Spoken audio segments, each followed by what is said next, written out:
Hello again, heretics. Blizzard has gotten themselves into some trouble, and I don't think announcing that McCree is in a relationship with Reaper will save them from this one. Bounding into Comics put out an article. Activision Blizzard hit with lawsuit over alleged frat boy workplace culture, including on-the-job alcohol use and rampant sexual harassment of female employees, written by Spencer Baculi. In the past, when Blizzard would mess up, they would give a wink and a nudge to the Puritans. Oh, help us. Those evil alt-right gamers are after us. Hold me, protect me, make me feel safe. However, it appears now that it's the Puritans already calling for their blood. And from some of the things I'm reading in this article, they might be right for once. Whenever I first looked at this, I thought, well, remember, there's always the presumption of innocence. Also, Blizzard Activision flirted very much with woke culture. And in that culture, things like sexism and harassment have a very broad definition. Yet, as I read through this, I was surprised by how quickly Blizzard Activision took off the protection of their woke mask in their response to these allegations. I'm going to skip ahead in the article to this point. The article says, in a lengthy statement sent to various media outlets, including Kotaku and IndieWire, Activision Blizzard refuted the lawsuit's allegations, arguing that the DFEH includes distorted and in many cases false descriptions of Blizzard's past. Now, this is a part of the response in which they are talking to the state of California investigating them. They said, quote, "While we find this behavior to be disgraceful and unprofessional," they're talking about the investigators, "it is unfortunately an example of how they have conducted themselves throughout the course of their investigation.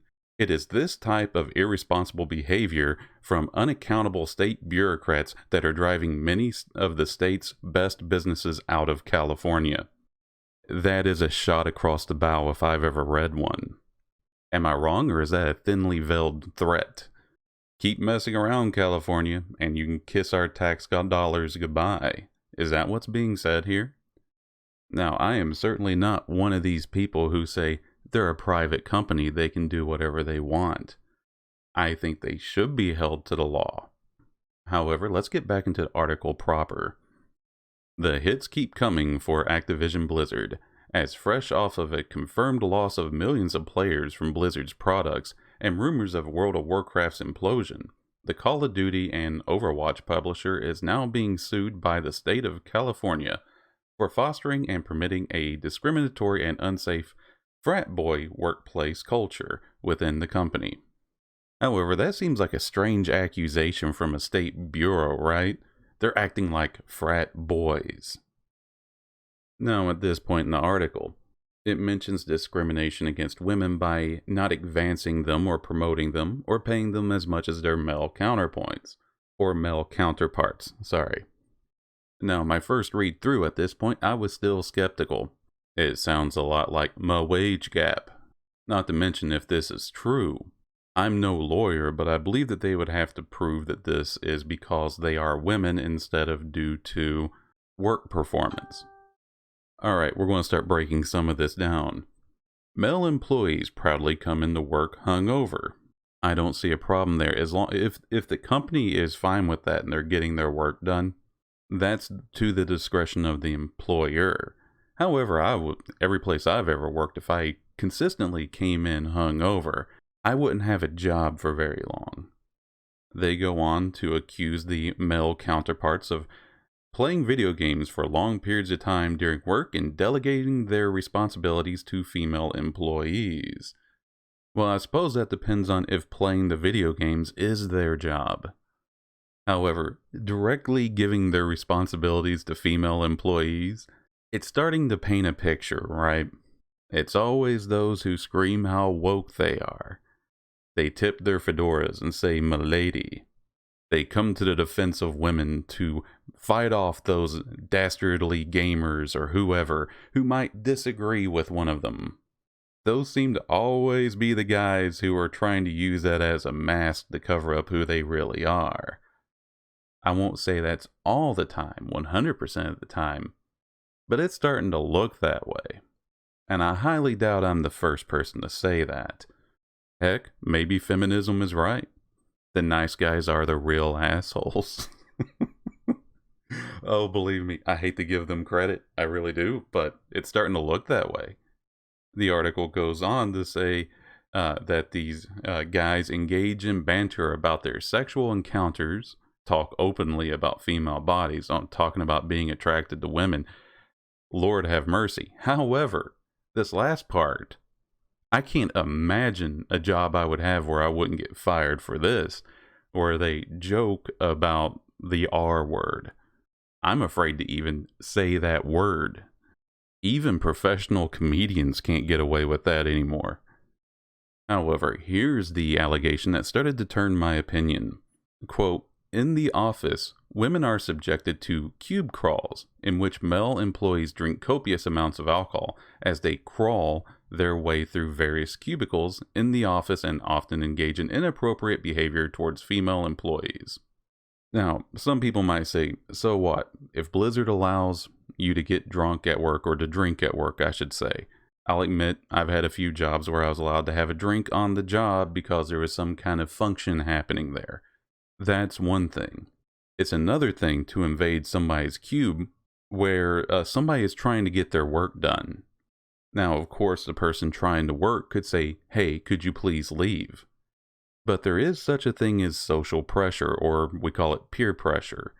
And I would imagine that these ladies might feel afraid to say anything for fear of retaliation. While retaliation is usually, I won't say illegal, but it's a fireable offense in most HR departments.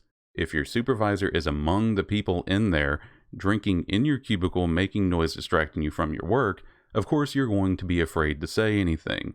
I'm not a fan of legislating emotions, but this is a situation where fear would be a rational response. Once again, this is an allegation. We don't know if this is true. However, this doesn't sound like something to me that would be made up. I mean, think about it. You're sitting there, you're annoyed, these people might be touching you, they're making noise, you can't get anything done. So you think, oh, I'll say something, I'll tell them to leave. Well, then what happens? Now they're all mad at you. And now suddenly they don't want to hang out with you anymore. After work, when everybody goes to drink, they leave you on the outs. You're at the end of the bar. And then it's not too long that suddenly you find that you no longer fit in with the culture there and you need to seek new employment. I'm not saying that's what will happen, but that's what goes through the person's head, I imagine. That's what would go through mine. Now, in this paragraph, it's alleged that the female workers had to constantly fend off unwanted sexual advances from their male co-workers, including their male supervisors. Now, I understand that these workers may be young, but throughout my working career, I kind of learned that you don't get romantic with your coworkers. That's nothing but trouble. At best, you end up working with somebody who you just had a breakup with, which that's always awkward and bad for business. But then at worst, you could find yourself in the HR department. It's best just to leave that stuff outside of work. There's plenty of women out there. However, this takes a very dark turn. It reads on, a particularly tragic example wherein a female employee took her own life during a business trip with a male supervisor who had brought plugs and lubricant with him on the trip. I don't like to use new age terms that the kids like to use, but yikes. The insinuation here is that if you bring that kind of stuff with you, you plan on using it. And I highly doubt he had a hot date waiting for him at the end of this business trip. Another employee confirmed that the deceased female employee may have been suffering from other sexual harassment at work prior to her death, the state added, specifically at a holiday party before her death. Male co-workers were alleged to have been passing around a picture of her private parts. That's scummy. That's real bad. Gentlemen, if you have any pictures from your lady, those never get out, ever. I'm not a fan of putting on a show of being outraged. I often feel like this is somebody trying to talk about how good of a person that they are. However, something like that's not even funny, it's just mean. I understand those things aren't mutually exclusive. Something that's mean can be funny, but there's no joke there. If that's true, if this is true that this happened at a company policy and a company party, and nobody was fired, that's a problem. The allegation went on to say that nothing was done about complaints. They were also subject to retaliation, which is against every HR policy I've ever read. As a result of these complaints, female employees were subjected to retaliation, including but not limited to being deprived of work on projects, unwillingly transferred to different unions, and selected for layoffs. At this point in the article, we go into Blizzard's response. They said that they've been cooperative with the DFEH, which is the bureau from California investigating them. Activision Blizzard says that the bureau refused to inform them of what issues they were perceiving. And through that refusal, they were breaking the law. By the bureau not telling Blizzard what they were investigating, Blizzard was unsure of exactly what to change. In fact, I think me summarizing it might not do it justice, so I'm going to read some parts of this just straight out. It goes on to say, instead, they rushed to file an inaccurate complaint. As we demonstrate in court, we are sickened by the reprehensible conduct of the DFEH to drag into the complaint the tragic suicide of an employee whose passing has no bearing whatsoever on this case, with no regard for her grieving family. I'm not sure what to say there. I kind of feel like that's a low blow. Yeah, I'm just going to leave it there because that's dark. I'm not going into that. The picture the Bureau paints is not the Blizzard workplace of the day. Over the past several years and continuing since the initial investigation started, we've made significant changes to address company culture and reflect more diversity within our leadership teams.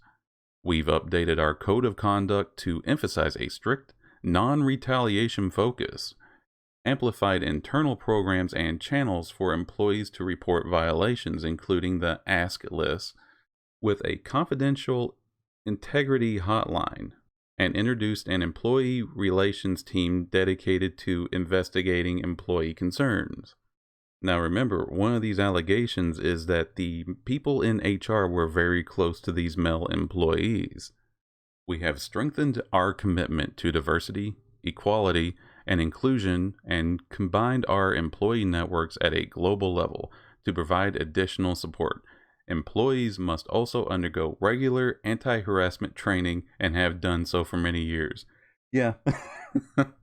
I think we've all been through that training where you click on a link on a computer and they ask you questions like, is it wrong to do this? Yes, yes, yes. You just click yes all the way through. Yeah, like all those things are bad things. Dude, congratulations. Here's your certificate. We put tremendous effort in creating fair and rewarding compensation packages and policies that reflect our culture and business, and we strive to pay all employees fairly for equal or substantially similar work. We take a variety of proactive steps to ensure that pay is driven by non-discriminatory factors. For example, we reward and compensate employees based on their performance, and we conduct extensive anti-discrimination training, including for those who are part of the compensation process. And they finish with this: we are confident in our ability to demonstrate our practices as an equal opportunity employer that fosters a supportive, diverse, and inclusive workplace for our people. And we are committed to continuing this effort in the years to come. It is a shame that the DFEH did not want to engage with us on what they thought they were seeing in their investigation. I don't know, heretics, what do you think? What do you think of Blizzard's not so veiled threat to leave California if this goes through, if they continue with this investigation and lawsuit? And this is sad to see because I've been a Blizzard fan for many years. I liked almost every game they put out. And I used to be the biggest fan of World of Warcraft lore. However, when they started flirting with the woke crowd, started saying, hey, look how good we are. Look how good of people we are. I started to side-eye them. I was like, okay, there's something going on there. They're up to something. If this is true, I hope these ladies find justice. But really, maybe I shouldn't let my personal feelings get into it. Let the law run its course. We'll find out what happens. As always, thank you very much for listening. If you feel so inclined, please like or maybe even consider subscribing. I'm mostly interested in your comments. And remember, heretics, never let standing up by yourself stop you from standing up for yourself. You have a great day.